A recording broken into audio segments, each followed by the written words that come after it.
Hello, my name is Doug Heffley, Director of Safety, Risk, and Emergency Management at Eastern Municipal Water District, and I welcome you to the American Association of Water Distribution and Management's Thought Leadership Lab video module series.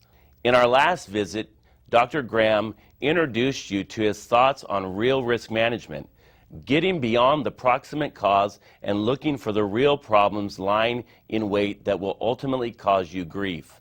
So where do we get started? In this video titled 10 Families of Risk, Gordy will take the thousands of risks associated and faced by water districts and put them into 10 families. Dr. Graham will identify each of these families and challenge the viewer to identify the 3 greatest risks faced by your organization in each of these families, and to assure that you have the appropriate control measures in place to address each of these identified risks. AAWD&M video modules are available to all public water systems, related entities, and supporting stakeholders. Utilization of any aspect of this video without the express written permission of AAWD&M is strictly prohibited. As with any presentation, the opinions associated with this subject matter are those of the speakers and not AAWD&M, its members or supporters.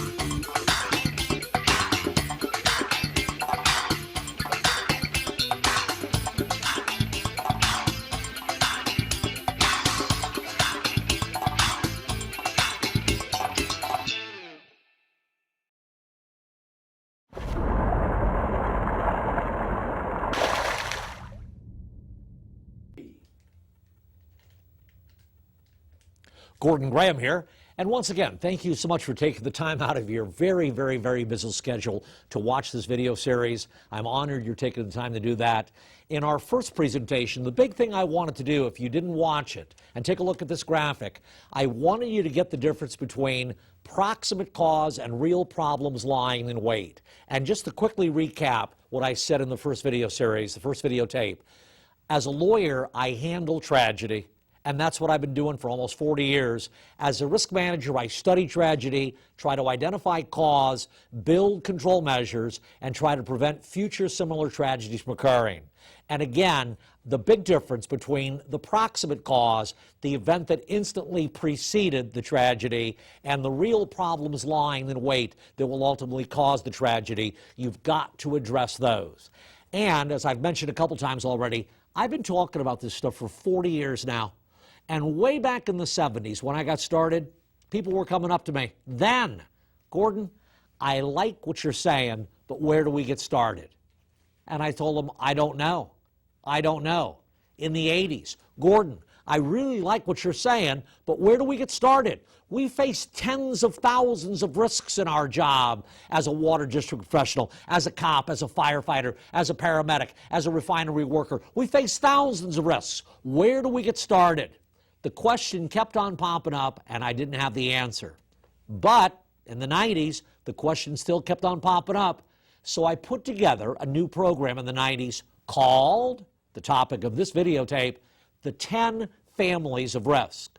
What I have done is I've taken the tens of thousands of risks you face in any high-risk operation, and I put them in the 10 families. So what I want to do on this video series now, number 2, is to get you thinking as I'm talking and when you get back to work after you watch this program. In each of these families of risk, what are the 3 greatest risks that my water district operation faces, and what control measures do we have in place to address the risks? And don't just do it instantly. My ultimate goal, and I know the goal of the good people at AAWD&M, is to have you make this an ongoing process throughout the year, maybe quarterly, sitting down, looking at your organization, pulling out this 10 families of risk and seeing if anything's changed. What are the three greatest risks we face in each of these families, and what control measures do we have in place to address the risks? So let's start with family one. But before we get to family one, how did I establish the order on this list? You know, when people write a list, they prioritize it based on what they think is important. So, you know, I don't know what the religions are out there in my viewing audience, but I would imagine a lot of you identify yourself as Christians. I'm Catholic by trade, Presbyterians, Lutherans, Methodists, Episcopalians, all under the Christian umbrella, non-denominational Christians, all under the Christian umbrella, and I'm sure there's many other religions out there also. But let's talk about mine for a second. In my world, we've got this thing called the Ten Commandments. The Ten Commandments. And I first learned about the Ten Commandments way back in the 50s in Catholic grade school. And I had a question. How did they establish the order for the Ten Commandments? Did they throw them in a hat and pull them out at random? Or is there a reason the first commandment is the first commandment? And I had a question, and I didn't want to ask because I didn't want to get beat up by that psycho nun. But there's a reason that the first commandment, thou shalt not have any God before me, there's a reason that's number one. When you write a list, you prioritize it based on what you think's important.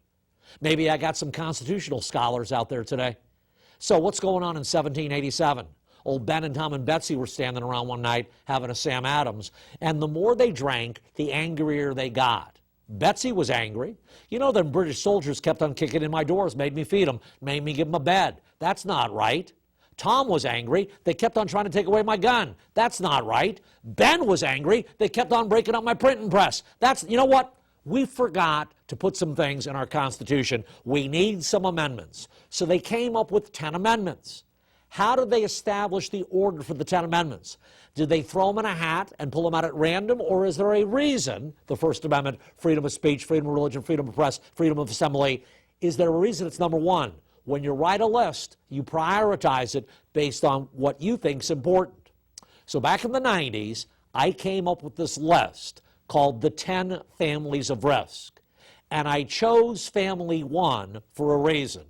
I like to get the tough stuff out of the way up front. The most difficult family of risk you face is family one, the external risks. Families 2 through 10, we have more control over families 2 through 10. Family one, external risks, we have no control over the external risks. Pandemics are an external risk. Drought is an external risk. Terrorism is an external risk. Criminal street gangs are an external risk.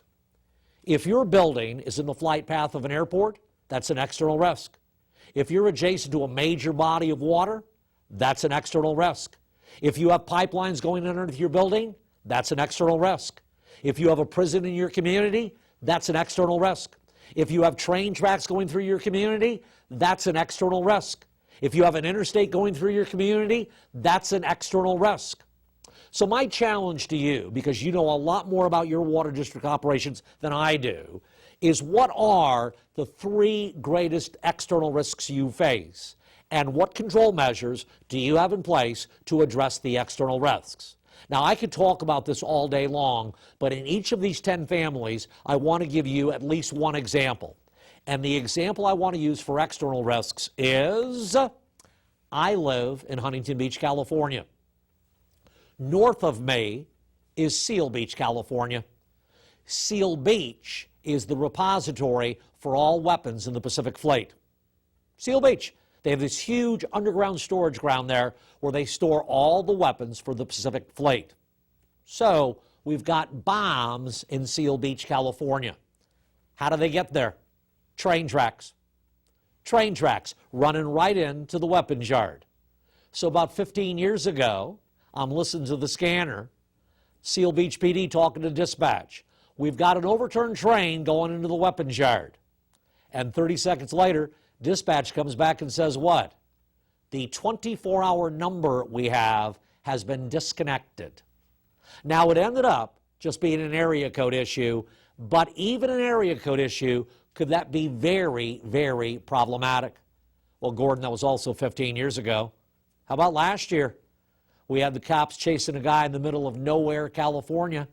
Hanford, California, huge naval station there. Huge naval station where they train fighter pilots how to land on carrier decks is one of their big missions. And the cops are chasing this guy towards the naval station. Have them close the gate. This guy's going to run through the turnstile. Have them close the gate. The 24-hour number we have has been disconnected. And the guy blew through the turnstile, blew through the arm, T-boned an F-18, totaled it. What do those go for? $50 million? All for a phone number? Let me give you some information. I'm telling you the truth. For too many industries, the disaster management plans they have in place are out of date. They are out of date. You would assume that all these major multi-billion-dollar corporations have well-written disaster management plans for exactly what they're going to do in the event of some sort of a tragedy in their operations, and I am telling you it's not true. Many of them are out of date. Seriously out of date. I'm still troubled by what's going on in Florida. Florida, we had the Parkland shooting here last year, and I still see a big fight between cops and firefighters. Oh yeah, the firefighters want the kids to evacuate the building when the alarm goes off. The cops want the kids to shelter in place, because if you evacuate through these little funnels, someone can sit there and shoot kids on the way out. Even they have problems, and they are more up to speed on this than a lot of people are. On my recommended reading list, a great book by Dr. Andrew Hopkins called Disastrous Decisions. And it's all about the Deep Horizon spill. Remember that one? Gulf of Mexico? The well blew up. Now, BP's been around for a while. BP's been around for a long while. They got all these wells in the Gulf. They knew that sooner or later they're going to have a blowout. And they put together a control measure up front, a disaster management plan. What to do in the event of a blowout. A very well-written disaster management plan, very well-written, several hundred pages long, including 4 pages on the importance of protecting the walruses in the Gulf of Mexico in the event of an oil spill. Now, for those of you not into sea creatures, exactly, precisely, how many walruses make their home in the Gulf of Mexico? Oh, that'll be right, none. BP got caught. Where do they get the disaster management plan? On a multi-billion-dollar project in the Gulf of Mexico, they took an already out-of-date disaster management plan off a well off the coast of Aberdeen, Scotland, and on a multi-billion-dollar project, all they did was search replace. Search for North Sea, change to Gulf of Mexico. Whoa, 2,000 phrases changed. Better do a spell check. Walrus was spelled correctly. And you can read disastrous decisions. There's a lot more going on, but disaster management plans in many organizations are out of date. So here's my serious question for you and your water district. Are your disaster management plans up to date? And are they complementary to the police and fire and other first responders who will be coming in should you ever have a tragedy? Are your disaster management plans complementary to the other major industries in your community so that when something bad happens, we're all working off the same sheet of paper? External risks. There's a lot of them out there. Your challenge. In this family of external risks, what are the 3 greatest external risks we face, and what control measures do we have in place to address those external risks? Family 2, legal and regulatory risks. There are laws, there are regulations that control your existence as a water district. My guess is there are myriads, volumes of laws and regulations that control your existence. Are you in full compliance with the laws and regulations that control your existence? And before you say, of course we are, how do you know?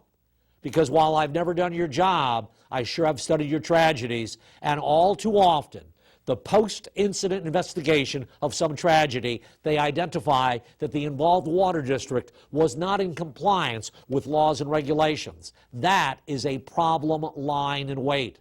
So please talk to your general counsel, if you have one, and make sure that you are in compliance with your laws and regulations. Because, and this is not a class on civil liability, and I am not licensed to practice law in any state except for California.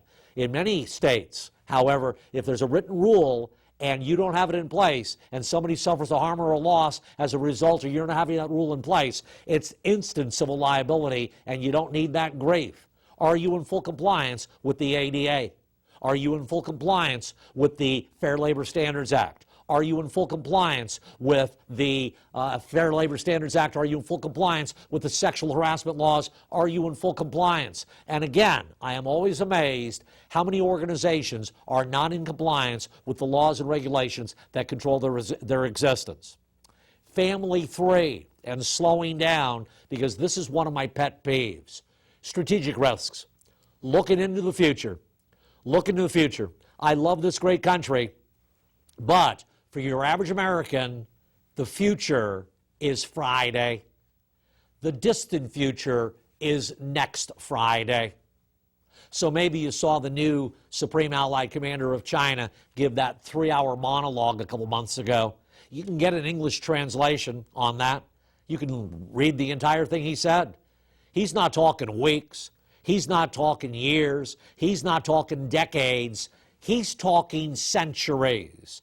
And we're worried about Friday? Every time we get a new president, does our foreign policy change?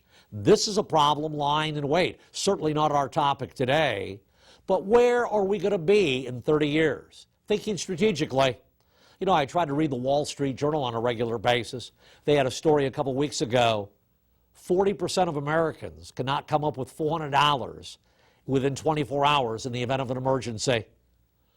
40% of Americans cannot come up with $400 in the event of an emergency. And they wrapped up the story by saying just 2 years ago it was 50%, so it's actually an improvement. Your average American age 50 has how much saved up for retirement outside of the value of their house? Less than $25,000. Your average American age 25 has how much saved up for retirement? Nothing. Well, Gordon, we have pensions. Pensions are upside down around America. Gordon, we have Social Security. With our declining birth rate, Social Security is going to be even more stressed than it is today. Getting ready for the future, folks, and trust me, it flies by, folks. Where are we going to be in 30 years? Where are we going to be in 40 years? And for those of you who are executives in your water district, oh, things will probably be pretty much the same. I don't think so. Regionalization, consolidation, outsourcing, technology, population change, climate change, growth, all of these things are out there, folks, and smart people are looking into the future. On my recommended reading list, and again, you can get it on the AAWD&M website, are 2 great books by Tom Friedman, The Next 100 Years and The Next Decade. Read them in that order. They make more sense. They are difficult books to read. He's a very, very complex writer. You want to read a simple book? Spencer Johnson's got one out there called Who Moved My Cheese? Who moved my cheese? Your cheese is being moved, folks. And smart people are looking into the future with this question. Where is the cheese going to be? And what do I need to be doing today to make sure I have a piece of that cheese in the future?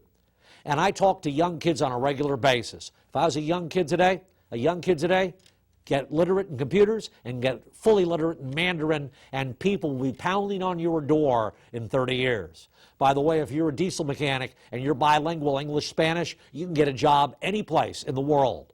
You know, strategic risks, looking into the future. Family 4, organizational risks. Now, as you go through this video series, you're going to be seeing that in a future video, I'll be talking about organizational risk management. And there's 5 things I've learned. When you study tragedies and get beyond the proximate cause, it gets down to 5 root causes: people, policy, training, supervision, and discipline. In essence, get beyond the proximate cause, look for the real problem lying in wait. What caused the tragedy? Sometimes it's a lack of quality people. Sometimes it's a lack of quality policy. Sometimes it's a lack of good training. Sometimes it's a supervision issue. And sometimes it's a discipline issue. Now, later on in this series, I'll be talking about people. And there's 4 principal components on getting and keeping good people: recruitment, backgrounds, probation, and performance evaluations. And I will cover that in greater detail in a separate videotape. But for now, let's assume that you've got good people. Good people are not enough. I worry about the quality of your policies, your processes, those control measures. Are they properly designed? Are they up to date? Are they being taken seriously? And I worry because as I go around this great country and look at policy manuals in your profession, I still see organizations with no policies, nothing written down, or out-of-date policies, or policies inconsistent with other policies, or policies that are just wrong. I'm really asking you to review your policy manual to make sure the policies and procedures, the processes you have in place, are properly designed and kept up to date. But where I really start to worry is on the third of these 5 pillars of success. Good people, I believe you have. Good policy, I know you can get. Training worries me. Just a quick thought. After you get hired, you get off probation, if you choose not to promote, when's the next time you got to take a serious test you have to study for? Well, I guess we don't. Don't think I'm picking on you. Cops and firefighters around America. After you get hired, you get off probation. If you choose not to promote, when's the next time you got to take a serious test you have to study for? And when I have my cop groups, I always follow up with this. You know, I got a lot of women in this audience here today. You know who you are. You get your hair done professionally. In many states, the woman who does your hair is required by the state to take a regular test to make sure she's got the necessary knowledge, skills, and abilities to do women's hair. Well, Gordy, that's a good rule. We don't want women getting their hair screwed up. In too many states, we got cops carrying guns with bullets who haven't been tested on the shooting policy since point of hire. We got firefighters driving 50,000-pound pieces of fire apparatus who haven't been tested on the vehicle ops policy since point of hire. That's a problem lying in wait. But back to water districts. You've got in your organization what I call core critical tasks. Every job description has a very small number of what I call core critical tasks. Simple definition, events that are overrepresented in tragedy. If you study tragedies in any job description in your organization, of the 1,000 or so things you do in that job, there's a very small number, certainly less than 15, probably less than 10, that are overrepresented in tragedy. I call those the core critical tasks. And in a longer program, when I talk about training, I would like you to make every day a training day and focus it on these core critical tasks. Simple definition, very risky, done very rarely, with no time to think. In the cop business, shoot, don't shoot is a core critical task. In the fire department business, 2 in, 2 out is a core critical task. In your business, a chemical spill, very risky, done very rarely, with no time to think. Heart attack in the workplace, proper use of the AED, very risky, done very rarely, with no time to think. Workplace violence, very risky, happens very rarely, but you have no time to think. Building evacuation in the event of a tragedy, very risky, done very rarely, with no time to think. In a longer program, I stress this. Good people, I believe you have. Good policy, I know you can get. You got to make every day a training day and focus it on the core critical tasks. Very risky, done very rarely, with no time to think. The fourth of these 5 pillars of success, people, policy, training, supervision. And I will dedicate one entire video of this 9-video series to supervision. But I'm going to give you a little advance on this. You show me a tragedy in a water district, I will show you approximate cause of X. The real problem lying in wait all too often is a supervisor not behaving like a supervisor, or in the alternative, a supervisor who tried to behave like a supervisor and was not supported by management. If either of those is present in your workplace, that is a problem lying in wait. And the fifth of these 5 pillars of success, people, policy, training, supervision, and discipline. Discipline. When people suffer from arrogance, ignorance, or complacency, when people don't follow policy, it needs to be addressed, notwithstanding outcome. In too many organizations, discipline is a function of consequence. Well, how did it end up? It ended up okay? All is well that ends well. No. Discipline is never a function of consequence. Discipline is a function of policy. When people don't follow rules, it needs to be addressed, notwithstanding outcome. That is family 4 of the 10 families of risk. Getting and keeping good people, building good policy, making sure your people are fully and adequately trained, and focusing on those core critical tasks, assuring the supervisors are behaving like supervisors, and discipline when rules are not being followed. So, the 5th of these 10 families of risk, operational risks. How to get things done right. How to get the specific tasks, incidents, and events that your people encounter, how to get them done right. Now, I'll give you a little teaser. The vast majority of things that you do, long before anybody ever heard of me, you are doing right. That's the good news. The bad news is occasionally things don't go right, and when things don't go right, we end up on the right-hand side of that little timeline I've been showing you, all these videotapes. On the right-hand side, things don't go right, people die, including our people.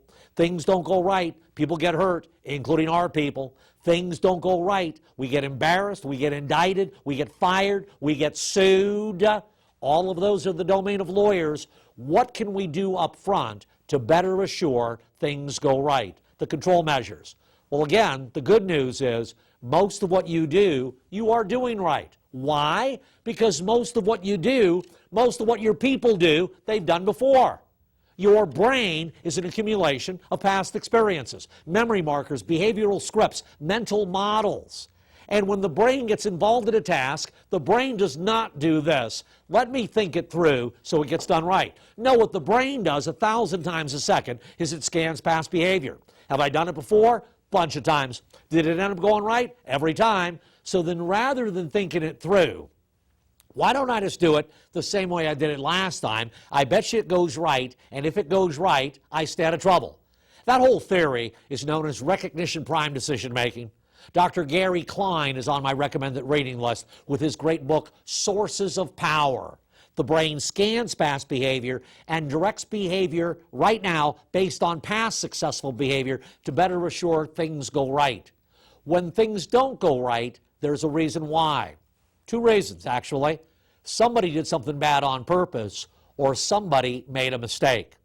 Now, the on-purpose behaviors we can address when we get our people component in place. And later on in this video series, I'll talk about getting and keeping good people and the importance of comprehensive background investigations. But too many of our problems come from our own good people making mistakes, errors, lapses, omissions, stupidity, call it what you want. And mistakes do not just pop up out of the blue. They are usually in that area of core critical task. Very risky, done very rarely, with no time to think. Now, I'm getting ready to wrap up this brief portion. We're going to split this in 2 this time around. I'm getting ready to wrap this up. But in the break, why don't you do me a favor and look up Richard Rescorla, R-E-S-C-O-R-L-A.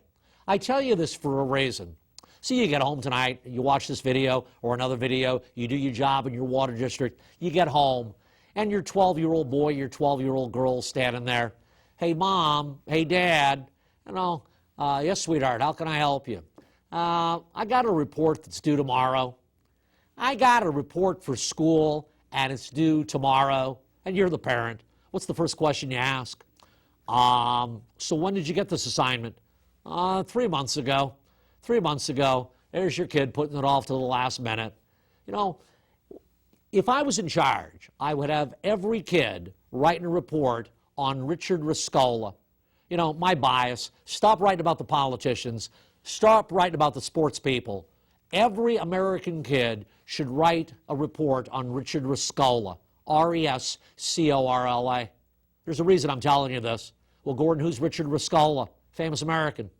Born, oddly enough, in Cornwall, England in 1939. And by the age of 17, he had demonstrated tremendous athletic skills and tremendous thinking power. And if you got a young kid, 17, here in the States, who's a scholar athlete, the coaches are calling college coaches, you need to come and take a look at this kid. That's not the way it works over in England.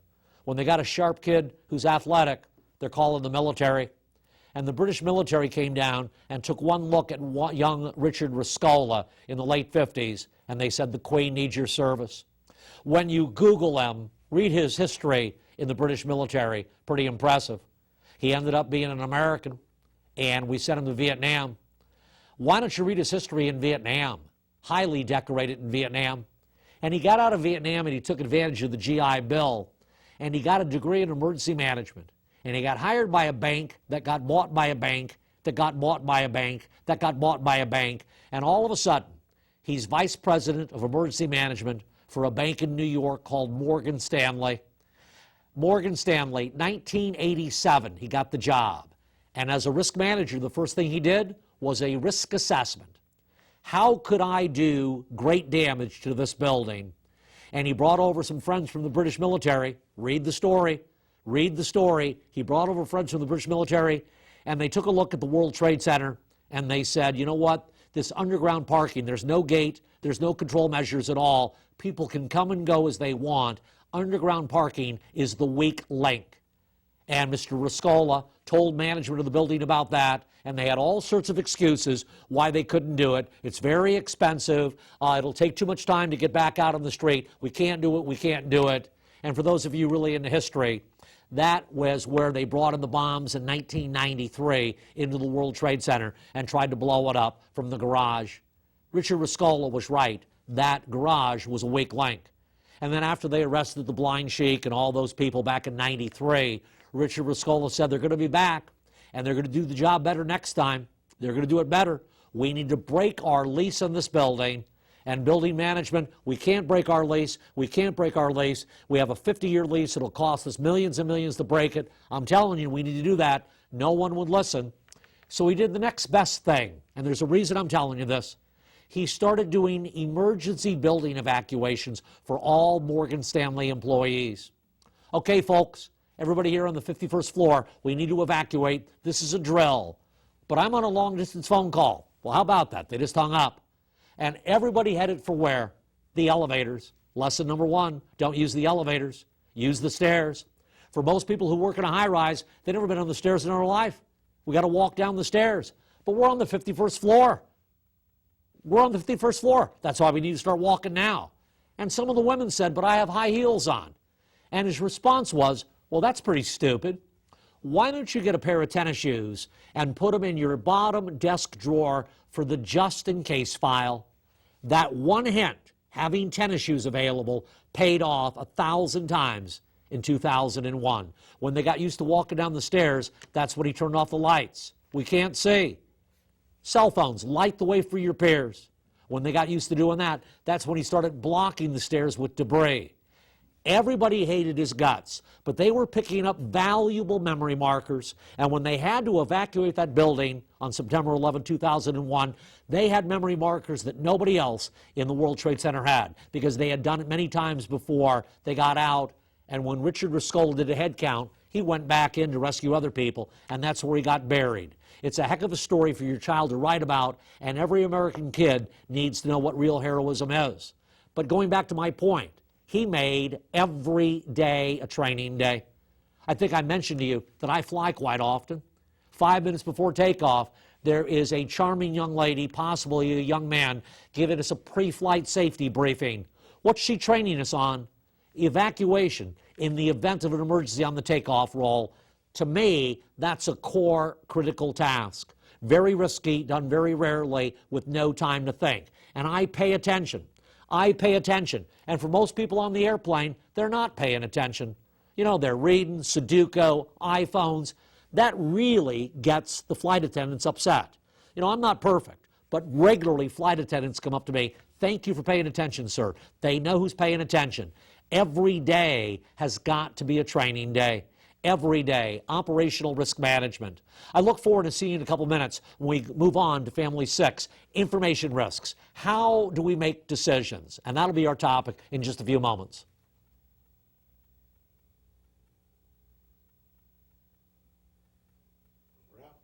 Good. Is that good so far, Paul?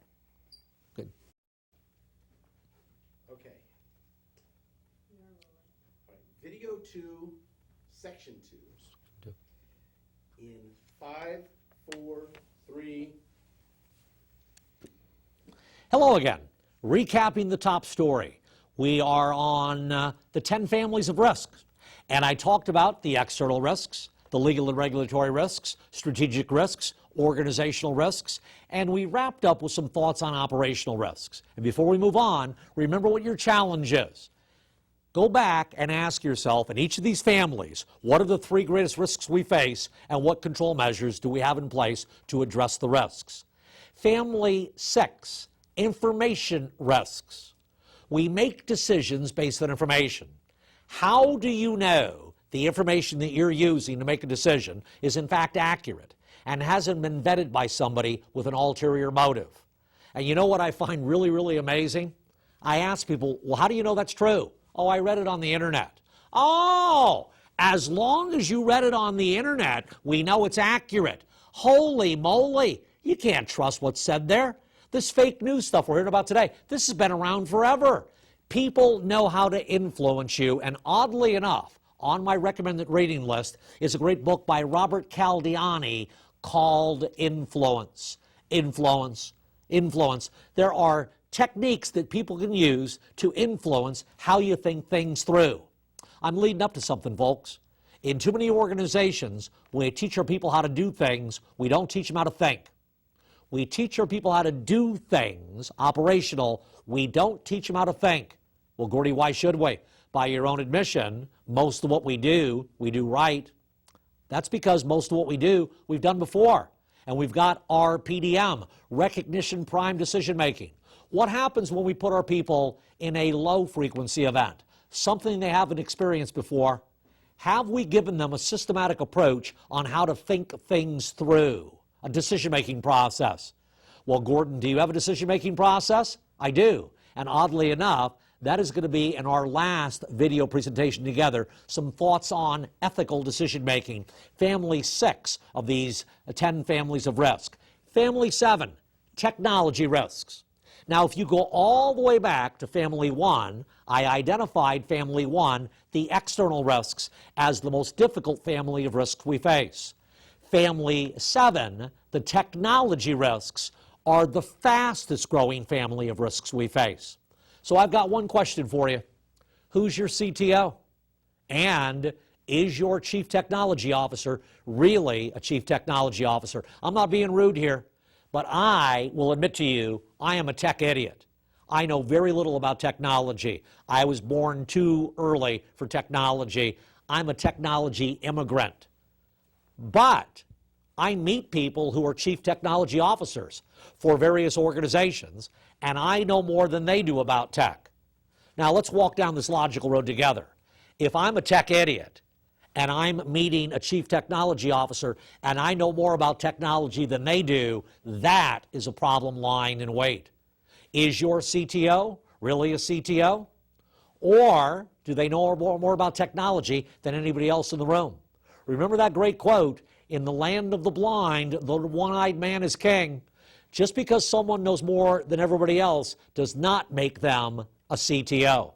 And I am so worried about the hacking, the ransomware, the malware, the software, the stuff we buy. We're buying stuff that is out of date before it's purchased because the CTO is not really a CTO. Family 7, these tech risks, please make sure that you have good advice on technology issues because that is the fastest growing family of risk we face. Family 8, the most expensive family of risks we face today. The HR risks, human resources. You know, I could talk about this all day long, but here's the bottom line. If I was the GM, if I was the AGM, I would not allow supervisors to make employment law decisions. I would not allow managers to make employment law decisions. I would not allow myself to make an employment law decision without first consulting with competent counsel or competent HR personnel, because we really don't understand all of the issues involved in employment law. It is so complex and it is changing on a regular basis. Transfer the risk to someone who understands it better than you do. But let's do the opposite. Let's just do the opposite. You've got some major tragedy in your water district, and I hope it never happens to you. But you've got, let's make it a terrorist event. somebody comes on your property and they go into where you store your chemicals, and they've got bombs and they've got demands and they've got threats, and you're the GM, and you've got the chief of police there, you got the fire chief there, you got the state police there, and everybody's concerned, what's going on? Is this guy going to detonate? What are we going to do? And you're the GM. And someone comes up and says, excuse me, GM? Yes? HR is on the outer perimeter, and they have some advice for you on how to handle this particular situation. Think that one through. If human resources showed up on an incident like that, barricaded suspect going to blow the building up, and they had advice for you, would you think they were nutty? Yep, that's exactly what HR is saying about you when you think you understand employment law. And your great fear should be some supervisor who makes a split-second employment law decision and it ends up being class action litigation. Even if you win, you still pay a fortune. Please, Family 8, all the employment law issues, the HR issues, please take it seriously. Remember, there's not one HR issue you will ever have to decide that needs to be done right now. All of it gives you discretionary time. Slow down and talk to competent counsel or competent HR before you make some decision that's going to come back to haunt you. Family 9, financial and reputational risks. Let's split them in half. Financial risks. Anything dealing with money is filled with risk. Overtime is filled with risk. Gordon, what could be risky about overtime? Going on around America today. 2 of your employees using your water district email. Mary, I see you're working next Thursday. I'm working next Friday. Why don't you call in sick on Thursday and I'll backfill you on overtime, and I'll call in sick on Friday and you can backfill me. That, ladies and gentlemen, is a criminal conspiracy to defraud the water district out of resources. That is a crime, and that's going on in organizations all over the place. Budgets are filled with risk. Special project money is filled with risk. Please run a tight ship on everything dealing with finances. I'll bore you with this. So in 1982, I finally asked out the woman in the bank teller. I've been staring at her for a couple years. You know, women that look like that don't date guys that look like me. So I just stared.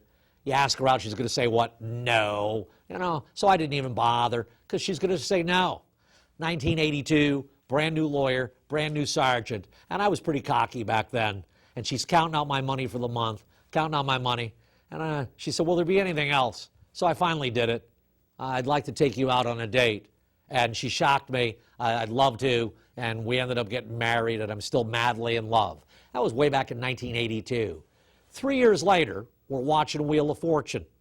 And the prize puzzle is a trip to Germany. And my lovely bride says, 3 years into our marriage, I would love to go to Germany someday. And my response was, I will take you to Germany someday. And her response was, no, you won't. You never take a vacation.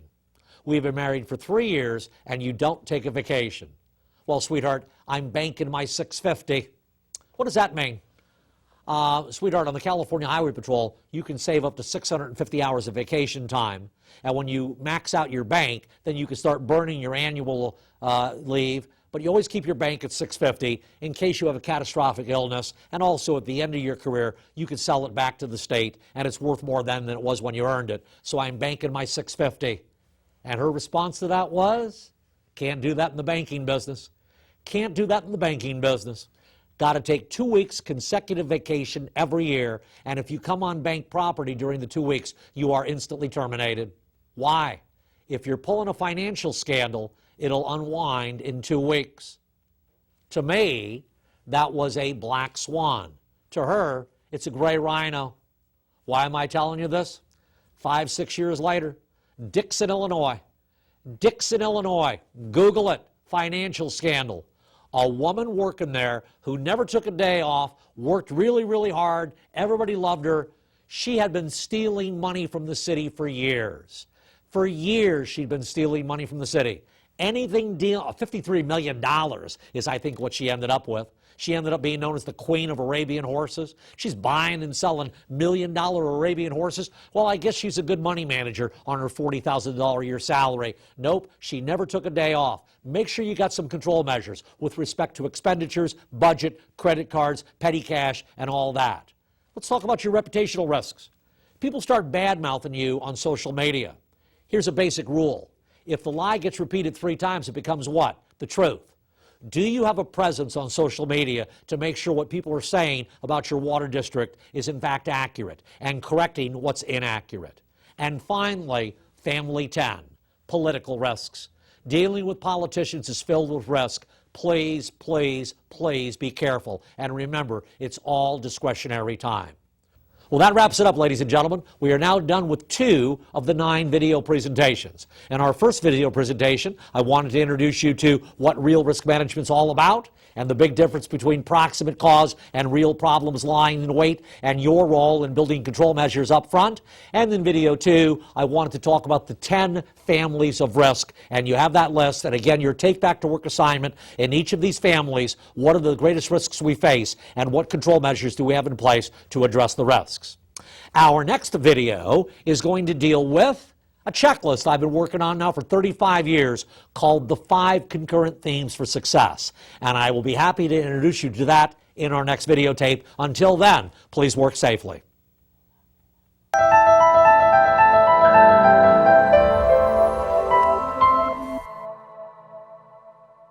We thank Gordon Graham for his deliberative, comprehensive, and interlinking risk management video series. AAWD&M would also like to thank the California Association of Mutual Water Companies, Appalachian State University, and our charter members for their support in producing these videos. We welcome you to visit AAWD&M's website at www.aawdm.org for more details on the association's mission, initiatives, and services.